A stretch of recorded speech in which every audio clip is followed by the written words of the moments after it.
You didn't get to where you are by playing small. You got here by outworking, outthinking, and outleading the room. But the higher you climb, the harder the questions get, and nobody hands you a playbook for this level. Welcome to Full Strength Leader, the podcast for executives, high performers, and leaders who refuse to coast, with surface-level leadership advice and ready to do the real work. Hi, I'm Kabrina Ashley, applied neuroscience practitioner and leadership consultant, and this is where I bring you the intersection of science and strategy and where real leadership gets built. Every episode, I bring you the research, the real talk, and the frameworks you need to lead at your absolute best, even when things feel upside down and on fire. Because half-strength leadership isn't an option. This is Full Strength Leader. 85% of jobs are filled through networking. 70% are never posted publicly at all. And yet most people only network when they are desperate. That is like only watering your plants when they are already dying. Welcome to Full Strength Leader. I'm your host, Kabrina Ashley, applied neuroscience practitioner and leadership trainer. And this show is for leaders who are ready to go deeper into the science, the strategy, and the real human work of leading well. Today, we are starting a 4-part series I am calling Seeing People. And this first episode is about something most people get completely wrong, and that's networking. Networking is not just a job search activity. It is a life posture. The most powerful connections happen when you're not trying to network at all. Let me give you an example. I was at my local Publix grabbing birthday cake and donuts for my daughter's birthday, and I wasn't thinking about business. I wasn't thinking about LinkedIn. My job that day was just to get the supplies that I needed for my kid's birthday party. In the process of this and all the other things going on in my life, I had left my phone back where the donuts were because I was paying attention to pricing and which ones did she like and all of those things, and had to walk back across the store. I looked over my shoulder and saw one of the associates that I have a quick conversation with most of the times that I'm in there.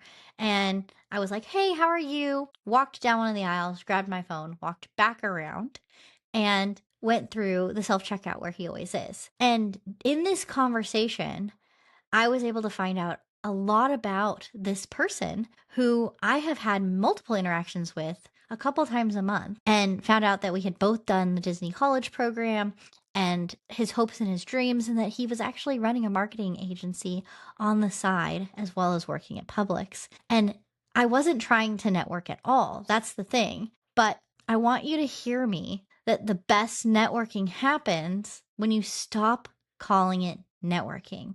So many times we get stuck in this issue of being like, okay, here are these places I need to go. Here's the conferences I need to go to. Here's the people I need to rub shoulders with. And we miss that the networking is not really about the places. It's about the people in the places. So with this person at Publix, he was sharp and warm, perspective, and exactly the kind of person most organizations never fully see. He was a leader hiding in plain sight. And so whether you are listening to this podcast today and you are somebody who's a high performer or a leader who's looking for a different position, or you are a leader or an executive who's looking to see how you can find the right people and how do you network with the people within your organization, this is the right episode for you. Because here's what I want you to recognize about that story.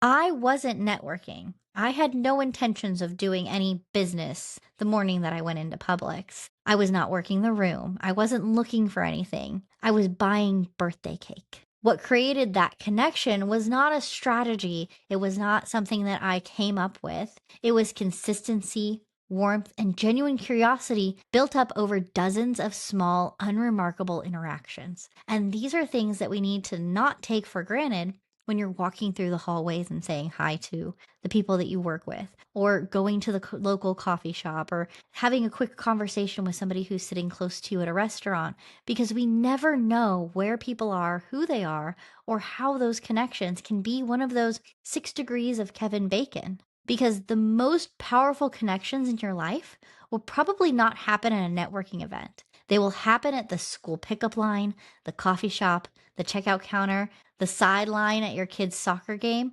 or one of those places that you're not really thinking that any of your business connections are going to be. Because for those of you looking for a new job, that could be exactly where you find that new job. Or for those who are looking to elevate people, it could be somebody that you come into contact with. One of the best things that I ever heard when I first started in business many, many years ago was from a professor of mine who was talking about, always looking for the people that you want to hire. And at the time, I wasn't in a place where I was hiring anybody. I was doing my own thing. And I was like, I don't really want a team. We all have those moments. And what he said has stuck with me all these years later because of the fact that he said, look for the people that you'd want to hire if you could. And so I always think about that when I'm places of like, this would be somebody that I'd like to work with. This would be somebody that I'd like to be friends with. And I always tell people, look for those kinds of people. Just like when you're interviewing somebody who is a doctor or who you're going to pick for a specific thing for your kids, let's say a tutor. You're going to look for those personality traits that we don't always look for in interviews. We tend to look for how good did they do at this? How many years of experience do they have here? Can they hop in and do exactly what we need them to do without a whole lot of pushback and us teaching them? But then we miss the cultural pieces that we need to be putting into the position, which is why I think that this Publix story is so beautiful because of the fact that Publix already hires for those things and they attract those people. And so they're able to keep that kind of caliber of people inside of the organization so easily. Now, let me give you the numbers because they are staggering. Just like I mentioned earlier, 85% of jobs are filled through networking, not job boards, not applications, networking. Because it's that whole, it's not what you know, it's who you know. And 70% of open positions are never publicly posted at all. They're filled through referrals and personal connections before a listing ever goes live, which means that if you're dealing with those ghost listings, you've been feeling like you're putting stuff out there and not getting what you need from the easy apply and putting in your application, even if you're doing all the work and writing out the essays that they're asking you to. This is because it really is who are we connecting with and how do we connect with people better over time and not waiting until your plants are dying in order to water them and trying to do this all the time and making it a posture that you're with of I'm having conversations with people, I'm asking about them, I'm seeing where the connections are. And we'll talk about that a little later in this podcast. Because here's the one that should stop everyone in their tracks. Referred candidates are hired at a 30% rate. All other application methods combined yield only 7%. That means that if you're referred into the position, you have a good shoe in the door to get what you want. Because that's more than 4 times the average, just from being known by the right person. Only 6% of applications are referrals, but that 6% accounts for 37% of all hires. Think about that. There's only 6% of people that are referred, which is an issue because we want more people referring. One of the things that I talk to people about all the time when they ask me, well, I'm networking, but I'm not getting any referrals. There's 2 parts to networking here. It's not just you showing up and doing the things that you're supposed to do. You can absolutely do that. It also means that the person that you're talking to has to have the wherewithal and rather the balls to say your name in rooms that you're not in. And if they don't, or they haven't been trained on how to do that, then we have an issue here, which means that as the person who's networking, you have to give a literal little tiny bow. You have to tie everything in a bow. Think about it like a little doggy bag that you take from a restaurant that you're giving to the people that you want to be your referral partners, that you want to be the people who are like, hey, I know this cool person who does fill in whatever you do, and you should talk to them. So we need to give them language. One of the things that people ask me a lot when I'm in referral conversations is, how will I know when somebody needs you? How will I know when it's the right position? How will I know if this is the right job for you? And so thinking about what is that language? What are people doing? What are the symptoms that they might not be saying out loud but are visual to people? So for the business that I run as an applied neuroscience practitioner and leadership trainer, I am looking for people who have teams that they're not sure are doing as much as they can, or they're very frazzled with their teams. They are promoting people into leadership and feeling like, well, they were promoted, they were really good at their job, but now they kind of suck as a leader, and training those people. Executives who are like, I'm at a vice president position and I've been trying to get into that president position and I keep getting looked over and I'm needing to get to that next bump, wherever position you're in. So those are the kinds of people that I serve and that I talk about consistently. What are the things that they're saying? What are the things that the people that you help are going, oh my God, thank you so much for fill in the blank? Because those are the sentences that we need to go back and go, okay, what got me into this situation to get thanked for this thing? A lot of times we remember the praise that comes in from the things that we do, but we forget how we got there in the first place. And that's where the gold is. That's where we start to go, they were having this issue. Here's the pattern that I'm seeing. Here's the things that are happening. So that when other people are looking for it, you can give them a really short, sticky note sized idea that they can carry with them wherever they go. Now, we're not physically giving anybody a sticky note or even in most cases a business card, but how are we reconnecting with them over and over again? I personally have a referral newsletter that goes specifically to the people that I have referral conversations with twice a month. And this is cool information for them.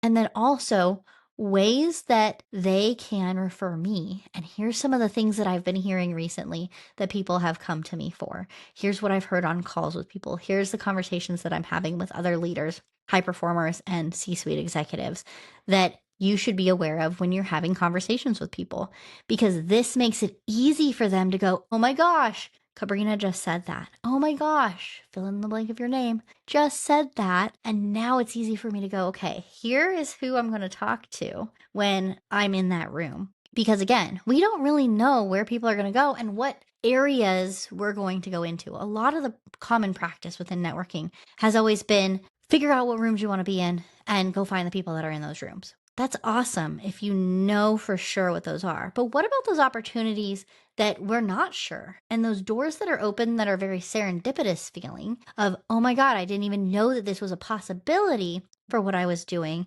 But because I was connected here and I did these things, the doors opened. So we want to think about those situations as well, because there is really no good way to map those when we are working with people, when we're trying to hire the right people, get our names set in rooms so we can get promoted, be the person who is getting hired for that specific position because we know so and so. We don't necessarily know where they're going to go. I could make a connection with somebody at a coffee shop and they could tell me about the things that they're doing. They could get hired at a corporation. That corporation could say, their boss could say something specific, and they could go, oh my gosh, I know somebody who does that.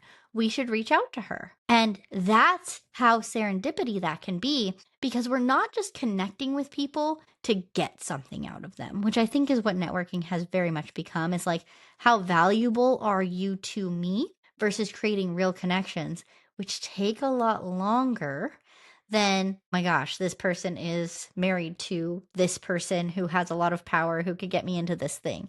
That's a lot easier for us to see, but also those people are a lot more guarded because they're getting way more asks of them than other people. So we have to start thinking about this from that perspective. Okay, and here's the one of those statistics that make me want to shake people a little.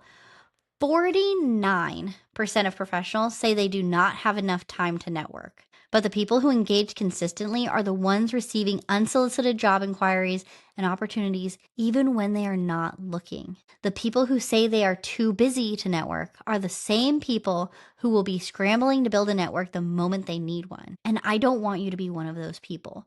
We don't want to look at LinkedIn and networking and having conversations with people as a, oh my gosh, I lost my job, or hey, I want to move to a new position.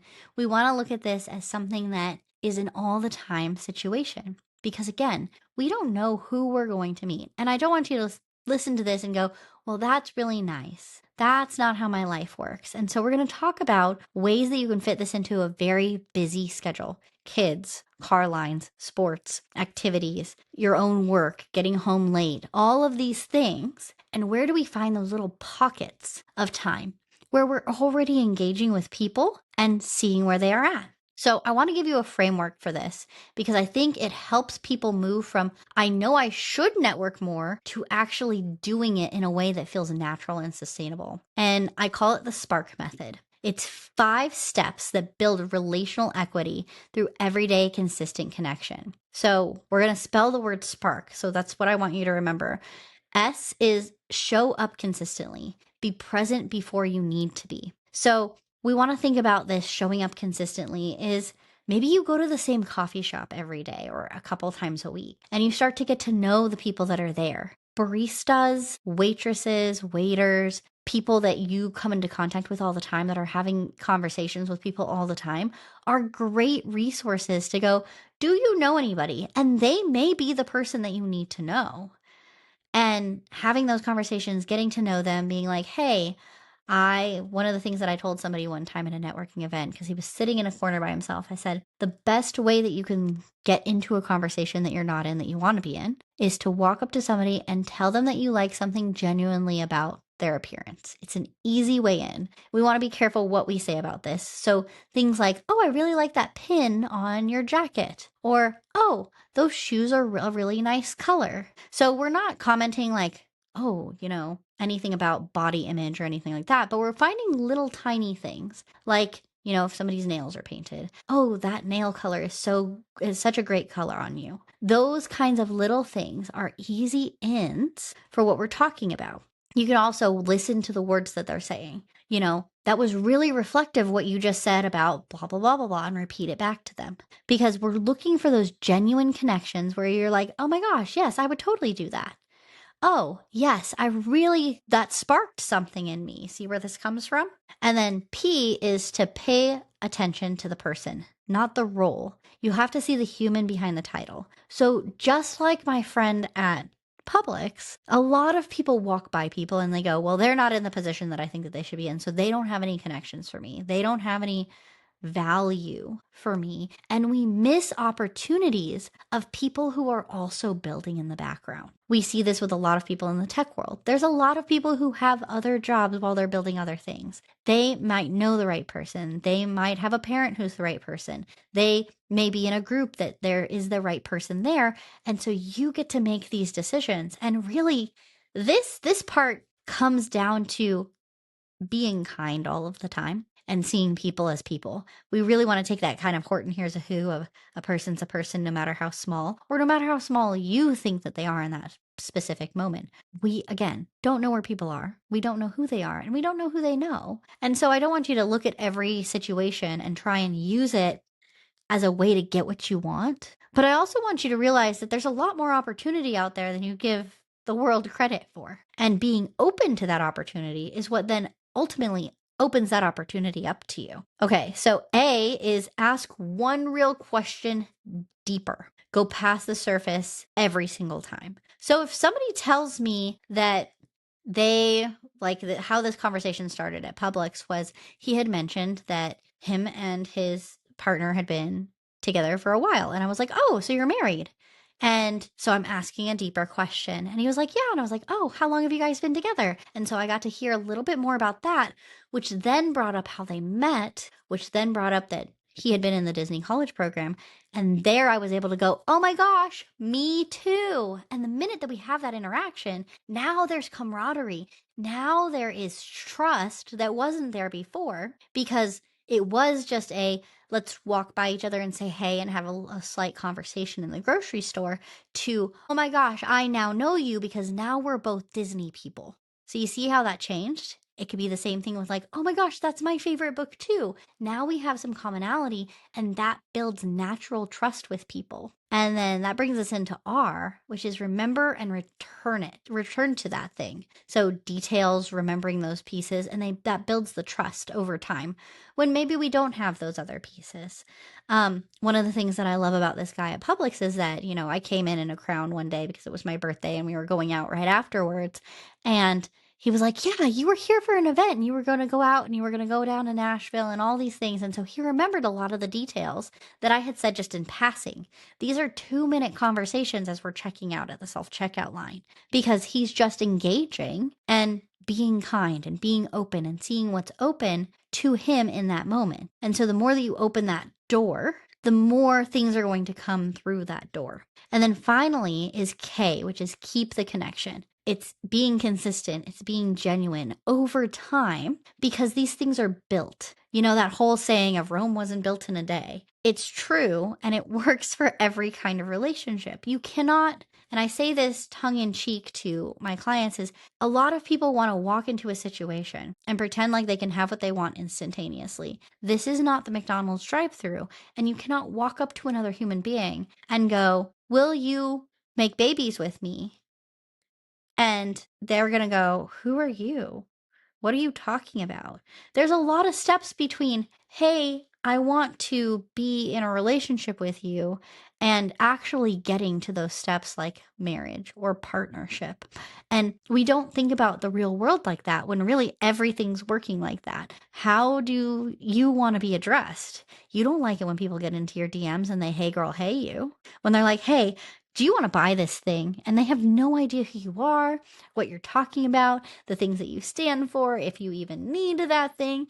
They're reaching a quota and they know nothing about you. But if I stop and I find things about you that I like, then I'm going to be much more likely. I've opened way more messages on LinkedIn specifically when people go, oh my gosh, I'm from Colorado too.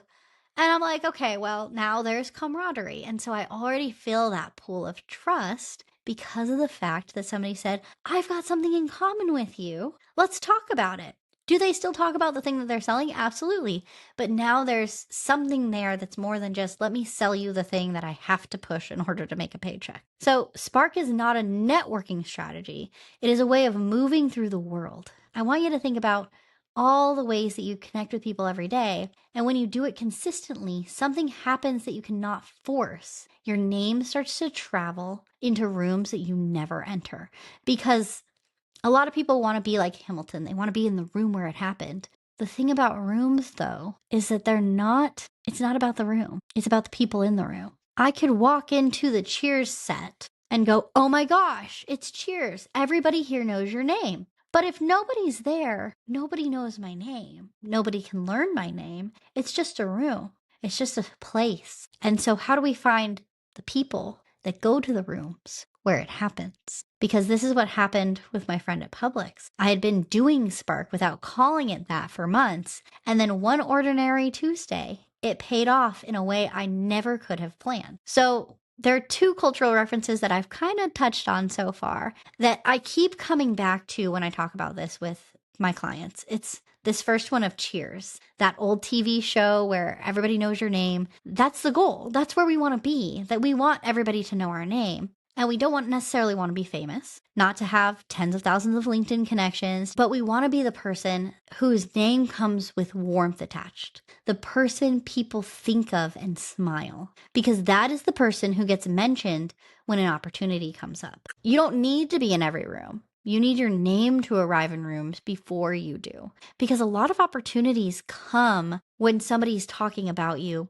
because they're already there. They're not forcing their way into the room. They're not trying to hurry up and network with as many people as they can. They're not trying to hurry up and close the deal like you might feel when you're in these situations. They're just there. They're listening to conversations. They're talking with old friends. And that's when the good connections happen. That's where the trust connections happen. And the second is Hamilton. The whole show is built around one question. Who is in the room where it happens? Who has proximity? Who has access? And here's the thing about Hamilton that most people miss. He did not find the rooms. He found the people, like we were just talking about. Burr, the Scholler sisters, Washington. He built relationships with people who moved through worlds he wanted to reach, and they carried him into the rooms he could never have mapped himself. This is where that serendipity happens, because you do not need to know every room.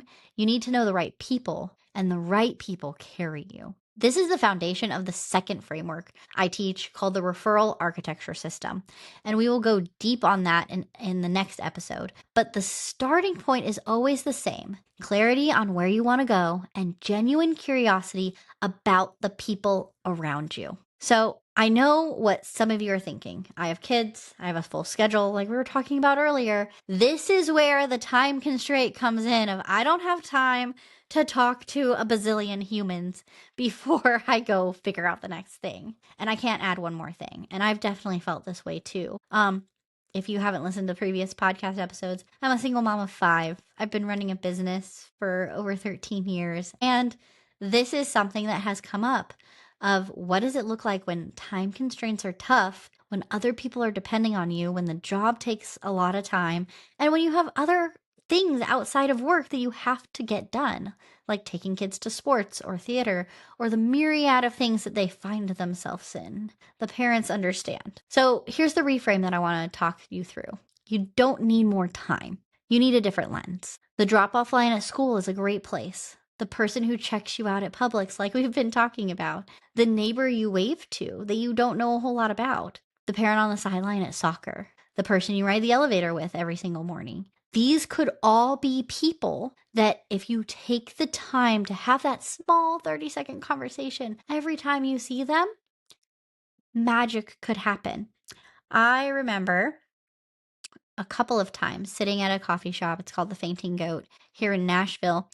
And it was not a coffee shop that I made to a lot, but on the times that I did, something weird would happen. I've had people sit with me because, there's a seat for 2 and I'll be on one side working. And an older gentleman one day was like, "Hey, can I sit here?" And I was like, "Absolutely." And we ended up talking for probably about 90 minutes about all different kinds of things and a lot of things that I was interested in and that I was able to take into my personal life for that one. I've had other situations where you think you're never going to run into somebody again, but at another coffee shop, I was sitting in a more open area and a woman comes up to me and she sits down and she's like, "Hey, is it okay if I sit here?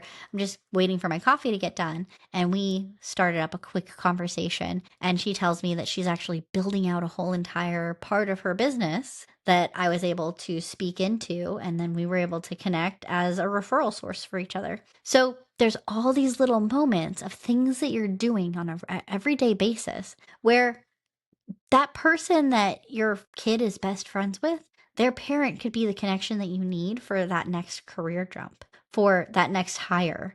They might know somebody who's the perfect person to fill that position that somebody just left from. And so thinking about this as not a time constraint of how do I fit one more thing in, but rather, how do I do something called habit stacking? How do I do this at the same time that I'm already doing the other things that I'm doing? So when you think about habit stacking, I want you to think about things like I will do my emails and walk on my treadmill at the same time. I will use it as a game. I think to myself, how many things can I do at the same time? I'll listen to a podcast while I fold the laundry. I'll go on a walk while I listen to a client call that I need to review. Those kinds of things are habit stacking. This is no different. I'm just having conversations with people and networking, even when it doesn't feel like that's something that is beneficial at the moment, because we never know who we're going to meet. Because networking isn't a place to go to, especially when you're in the corporate world. There's not a whole lot of like, let's meet up and do this thing. There's a lot of things within your organization that'll do that. But when it comes to going out into the actual world, there's not as many of those things because most people go to work, come home, and have other things to do. So how do we find those little pockets of time? And once you put on this lens, you can't take it off. You're going to start seeing people everywhere you go because you start to see those opportunities in every ordinary moment. And that's when you start to see this serendipity come into play. The practice is simple. It's just be curious. Ask one real question. Remember one real thing. Follow up when it comes up again. And that's the whole system. It's just practicing it on an ongoing basis. And on LinkedIn specifically, this is where your spark lives digitally. Connect with people you actually meet. Personalize every request with a real note. Try to engage with something that you remember about that person. And engage with their content consistently. Not just when you need something, Post your own perspective so people know what you stand for. Connect with other people who do. See what other people are saying. Because the great thing is that once you connect with somebody, LinkedIn is going to start showing you those people's things as long as you keep connecting with them. Your LinkedIn profile is the first thing someone checks after a great conversation. Especially in the business world, because I want to know who you are. I want to know more about you. But if you never post anything, you never say, even here's a cool article that I read, I don't know anything else about you. And then that's when you get forgotten. And if we're already going to do this work, we might as well make people remember us, right? I always say people have to have stories. They might as well be telling one about me, because at the end of the day, Meghan Trainor has a great line in one of her songs. You want your name on their lips, because if your name is on their lips, you're in the rooms that you want to be in. And that's the end of it. So thinking about networking from a different perspective, because I want you to make sure that you're matching the energy of what you want people to know about you. So as we close today, I know that was a lot of like, hey, talk with people, get out there.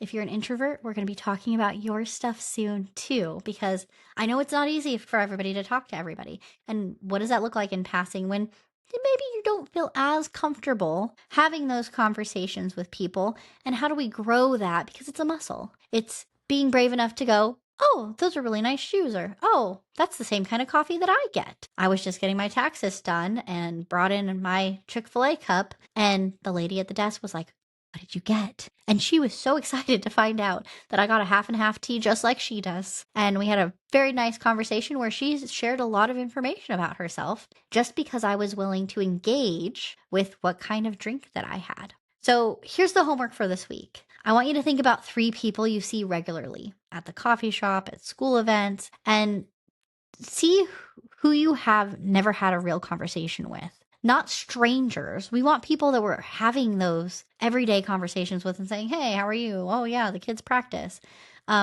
These people who you already are in their orbit, you're already in their ecosystem. And the next time you see one of them, ask one real question, not about work, about them. If you've never asked them, what do you do? Then go ahead and ask them that. Ask them what they're doing for vacation. See if there's anything that you have in common as you start to get that conversation going. And then find the threads. If you ask a question and they say something that piques your interest, go, oh, tell me more about fill in the blank. That's a really easy way to get people to respond to you. Another great way is to repeat back what they said as a question and let them continue talking about themselves until you find those little threads that you can pull together.